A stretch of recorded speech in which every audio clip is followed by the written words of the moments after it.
Sudden cardiac deaths are so common. आज लाहौर में ये शख्स निजी स्कूल में पढ़ा रहा था और पढ़ाते दौरान इसकी लाइफ खत्म हो गई। जिंदगी की हकीकत सिर्फ इतनी है। ये जो मैं आप लोगों को बता रहा हूँ, अभी एक बॉलीवुड एक्ट्रेस की भी डेथ हुई है।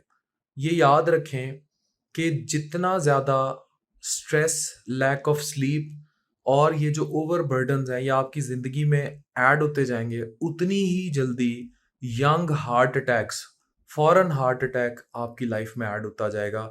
इसलिए प्लीज़ अपने अपने प्यारों का ख्याल रखें और स्ट्रेस को, एंजाइटी को अवॉइड करें, हेल्दी डाइट लें और सबसे बढ़कर आर्टिफिशियल ज़िंदगी से नेचुरल ज़िंदगी की तरफ आएं। ये एक छोटा सा मैसेज है। ये बंदा भी दुनिया से चला गया।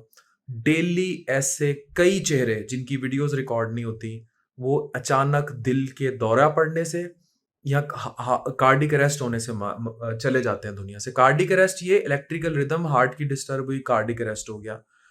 मायोकार्डियल इन्फार्क्शन, ये यानी दिल का दौरा जिसे आप कहते हैं, उसमें खून की शरेयान में कोई लोथड़ा फंसा, वजह हाई कार्ब डाइट और ये बहुत ज़्यादा बड़ा गोश्त खाना, कोलेस्ट्रॉल, चरब आवर खाने, फास्ट फूड, ये सब कुछ। तो प्लीज़ लाइफ पहले। Thank you very much.